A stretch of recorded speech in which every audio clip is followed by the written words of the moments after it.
ओम शांति। 31 जुलाई 2024। बाबा के महावाक्य। मीठे बच्चे, तुम्हें अपना टाइम वेस्ट नहीं करना है। अंदर में नॉलेज का सिमरन करते रहो तो निद्रा जीत बन जाएंगे। उबासी आदि नहीं आएगी। प्रश्न, तुम बच्चे बाप पर फिदा क्यों हुए हो? फिदा होने का अर्थ क्या है? उत्तर, फिदा होना अर्थात बाप की याद में समा जाना। जब याद में समा जाते हो तो आत्मा रूपी बैटरी चार्ज हो जाती है। आत्मा रूपी बैटरी निराकार बाप से जुटती है तो बैटरी चार्ज हो जाती है। विकर्म विनाश हो जाते हैं, कमाई जमा हो जाती है। ओम शांति। रूहानी बाप बैठ रूहानी बच्चों को समझाते हैं। अब यहाँ तुम शरीर के साथ बैठे हो। जानते हो, मृत्युलोक में यह अंतिम शरीर है। फिर क्या होगा? फिर बाप के साथ शांति धाम में इकट्ठे होंगे। यह शरीर नहीं होगा। फिर स्वर्ग में आएंगे तो नंबरवार पुरुषार्थ अनुसार। सब तो इकट्ठे नहीं आएंगे। यह राजधानी स्थापन हो रही है। जैसे बाप शांति का, सुख का सागर है, बच्चों को भी ऐसा शांति का, सुख का सागर बना रहे हैं। फिर जाकर शांति धाम में विराजमान होना है। तो बाप को, घर को और सुखधाम को याद करना है। यहाँ तुम जितना जितना इस अवस्था में बैठते हो, तुम्हारे जन्म जन्मांतर के पाप भस्म होते हैं। इसको कहा जाता है योग अग्नि। सन्यासी कोई सर्वशक्तिमान से योग नहीं लगाते। वह तो रहने के स्थान ब्रह्म से योग लगाते हैं। वह है तत्व योगी, ब्रह्म अथवा तत्व से योग लगाने वाले। यहाँ जीवात्माओं का खेल होता है। वहाँ स्वीट होम में सिर्फ आत्माएं रहती हैं। उस स्वीट होम में जाने के लिए सारी दुनिया पुरुषार्थ करती है। सन्यासी भी कहते हैं हम ब्रह्म में लीन हो जाए। ऐसे नहीं कहते हम ब्रह्म में जाकर निवास करें। यह तो तुम बच्चे अब समझ गए हो। भक्ति मार्ग में कितनी खिटखिट सुनते रहते हैं। यहाँ तो बाप आकर सिर्फ 2 अक्षर ही समझाते हैं। जैसे मंत्र जपते हैं ना, कोई गुरु को याद करते हैं, कोई किसको याद करते हैं। स्टूडेंट टीचर को याद करते हैं। अभी तुम बच्चों को सिर्फ बाप और घर ही याद है। बाप से तुम वर्षा लेते हो शांति धाम और सुख धाम का। वही दिल में याद रहता है। मुख से कुछ बोलना नहीं है। बुद्धि से तुम जानते हो शांति धाम के बाद है सुख धाम। हम पहले मुक्ति में, फिर जीवन मुक्ति में जाएंगे।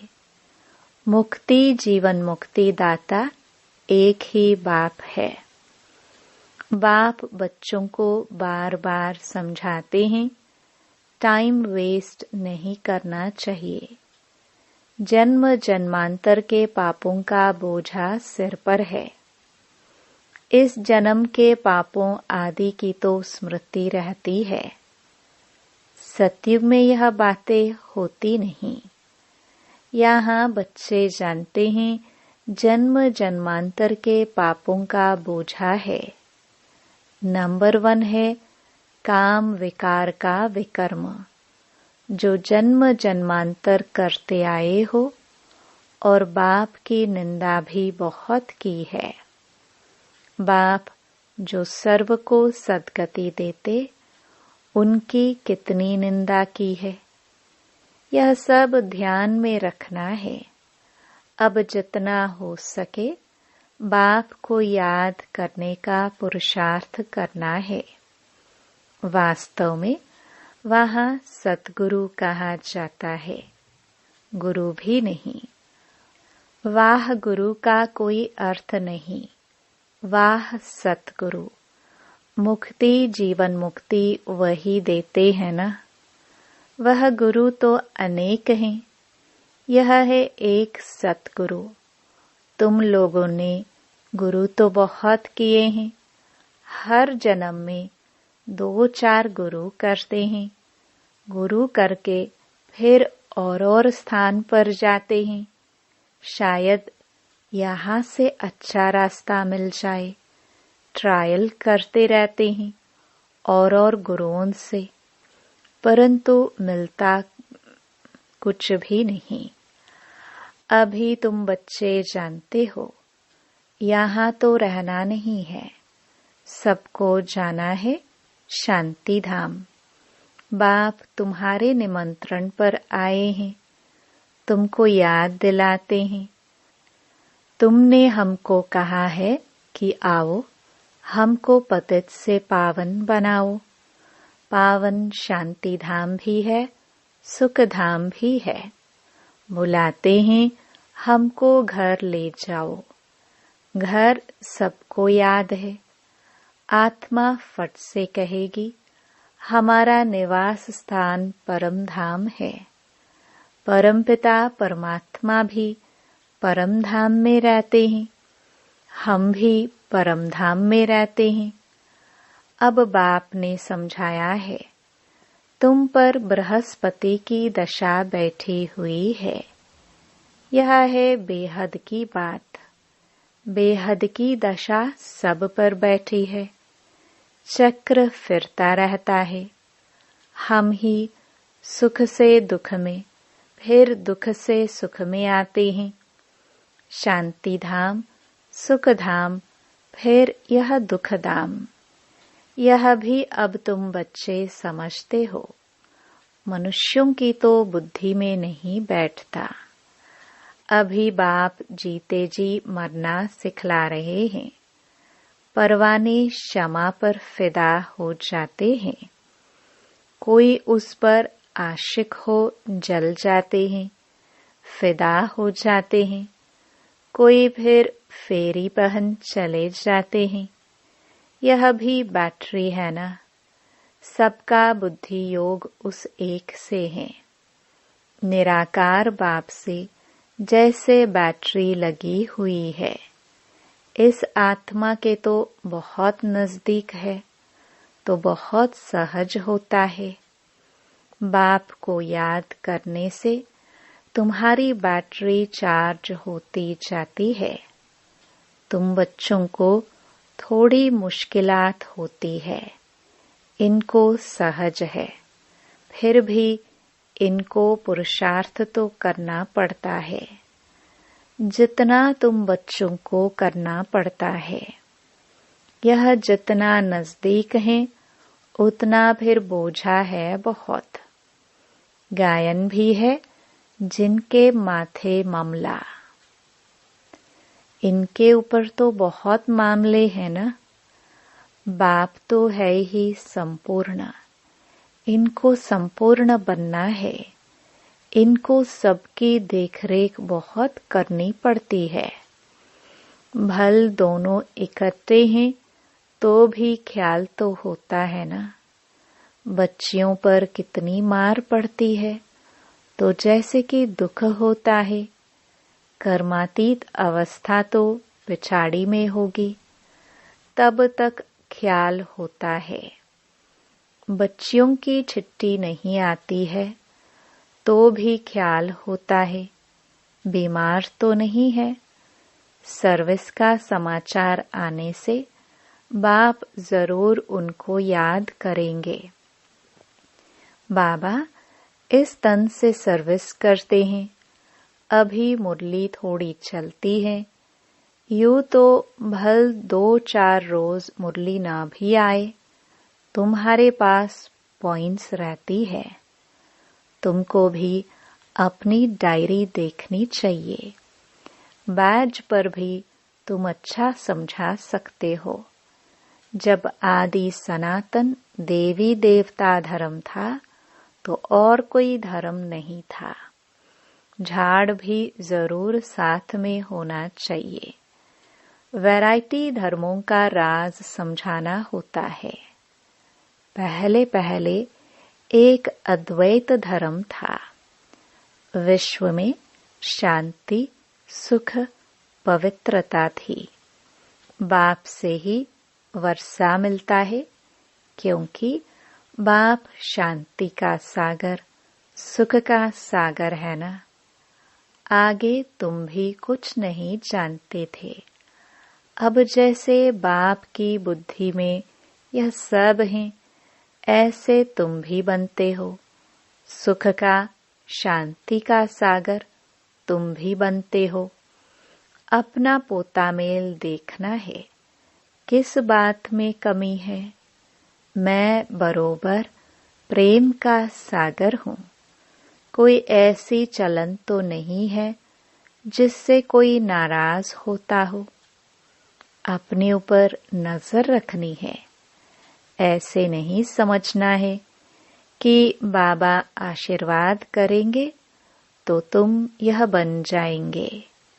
नहीं, बाप कहते हैं मैं ड्रामानुसार अपने समय पर आया हूँ। मेरा यह कल्प कल्प का प्रोग्राम है। यह ज्ञान दूसरा कोई दे ना सके। सत बाप, सत टीचर, सत गुरु एक ही है। यह भी पक्का निश्चय है तो तुम्हारी विजय है। इतने अनेक धर्म जो हैं, उन सब का विनाश होना ही है। जब सत्युगी सूर्यवंशी घराना था तो और दूसरा कोई घराना नहीं था। फिर भी ऐसे ही होगा। सारा दिन ऐसे ऐसे अपने से बातें करते रहो। ज्ञान की पॉइंट्स अंदर टपकनी चाहिए। खुशी रहनी चाहिए। बाप में नॉलेज है, वह तुमको अब मिल रही है। उसको धारण करना है। इसमें टाइम वेस्ट नहीं करना चाहिए। रात को भी टाइम मिलता है। देखते हैं आत्मा ऑर्गन से काम करते करते थक गई है तो फिर सो जाती है। बाप तुम्हारी भक्ति मार्ग की सब थक दूर कर अथक बना देते हैं। जैसे रात को आत्मा थक जाती है तो शरीर से अलग हो जाती है, जिसको नींद कहा जाता है। सोता कौन है? आत्मा के साथ कर्मेंद्रियां भी सो जाती हैं। तो रात को सोते समय भी बाप को याद कर ऐसे ऐसे ख्यालात करते सो जाना चाहिए। हो सकता है पिछाड़ी में रात दिन तुम नींद को जीतने वाले बन जाओ। फिर याद में ही रहेंगे, बहुत खुशी रहेगी। 84 के चक्र को फिराते रहेंगे। उबासी व पिनकी, झुटका आदि नहीं आएगी। हे नींद को जीतने वाले बच्चों, कमाई में कभी भी नींद नहीं करना है। जब ज्ञान में मस्त हो जाएंगे तब तुम्हारी अवस्था वह रहेगी। यहाँ तुम थोड़ा टाइम बैठते हो तो कभी उबासी या झुटका नहीं आना चाहिए। और तरफ अटेंशन जाने से फिर उबासी आएगी। तुम बच्चों को यह भी ध्यान में रखना है कि हमको औरों को भी आप समान बनाना है। प्रजा तो चाहिए ना, नहीं तो राजा कैसे बनेंगे। धन दिए धन न खूटे। दूसरे को समझाएंगे, दान देते रहेंगे तो कभी खूटेगा नहीं, नहीं तो जमा नहीं होगा। मनुष्य तो बहुत मनहूस भी होते हैं। धन पर बहुत लड़ाई झगड़े हो पड़ते हैं।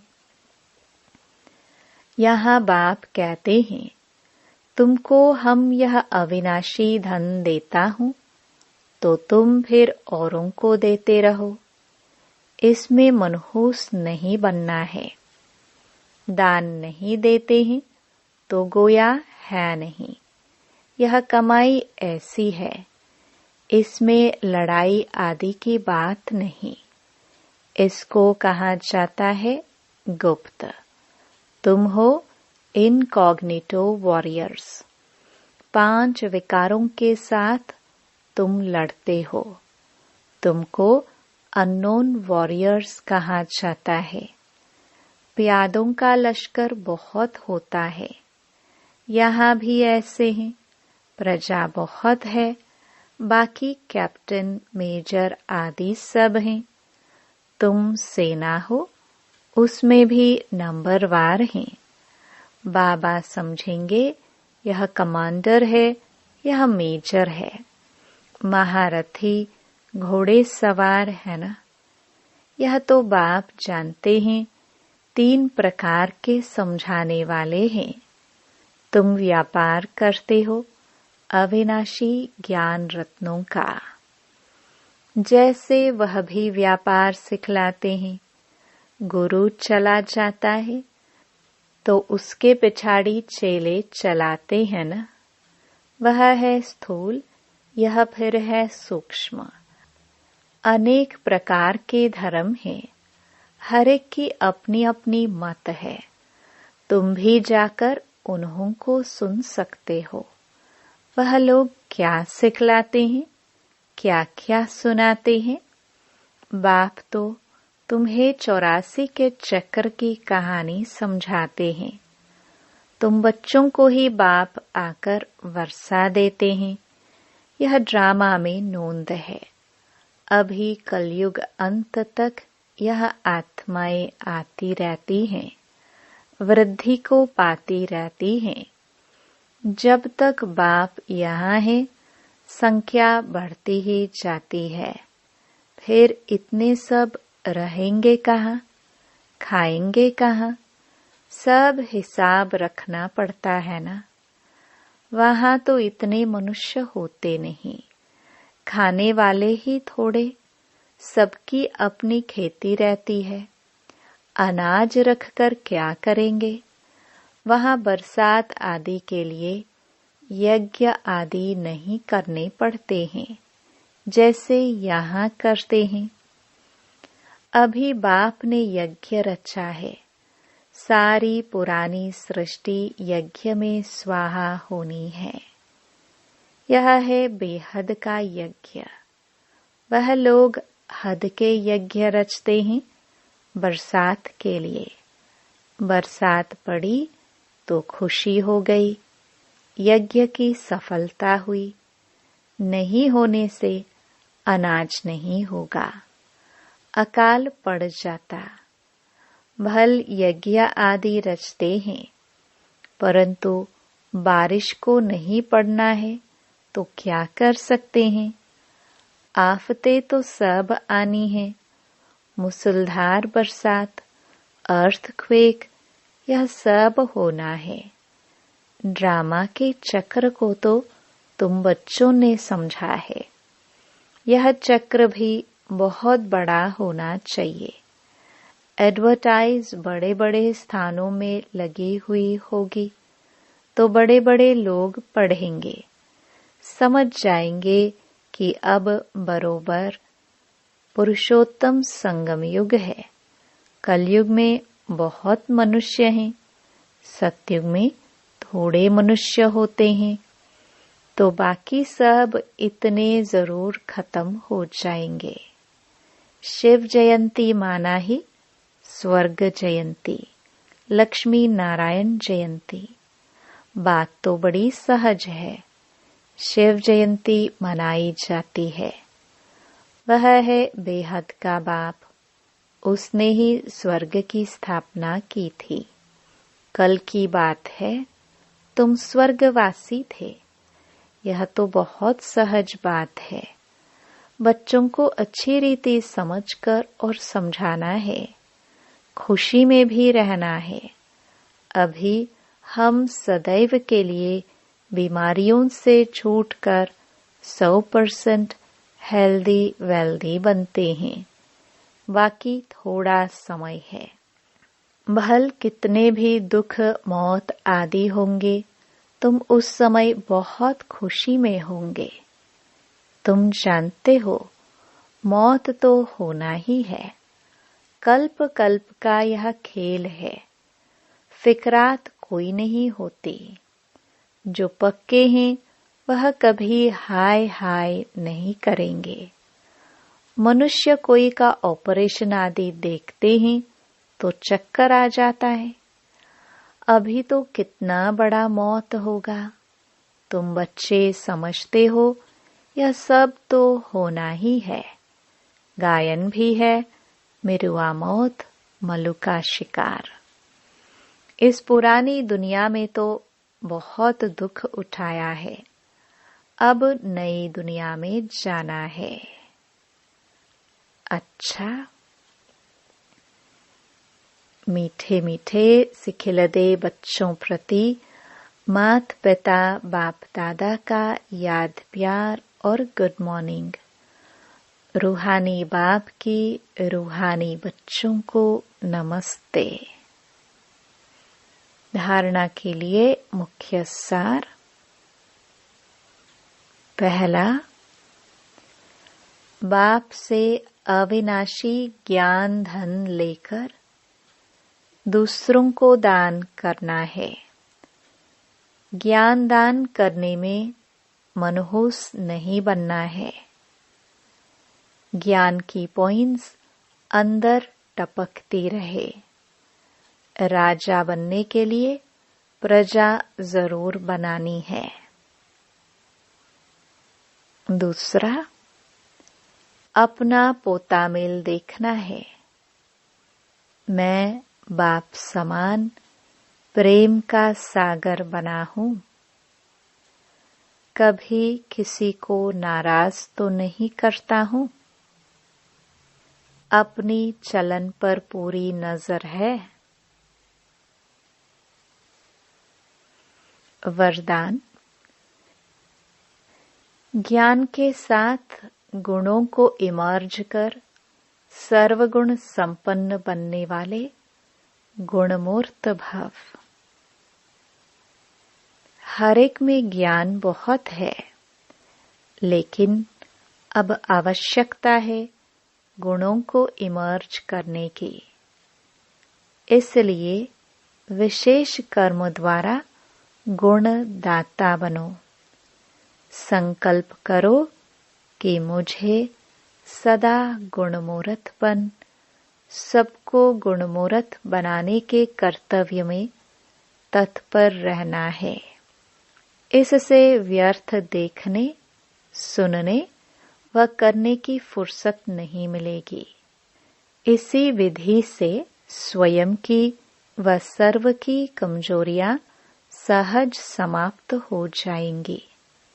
तो इसमें हर एक अपने को निमित्त अव्वल नंबर समझ सर्वगुण संपन्न बनने और बनाने का एग्जाम्पल बनो। स्लोगन। मनसा द्वारा योगदान, वाचा द्वारा ज्ञान दान और कर्मणा द्वारा गुणों का दान करो। ओम शांति।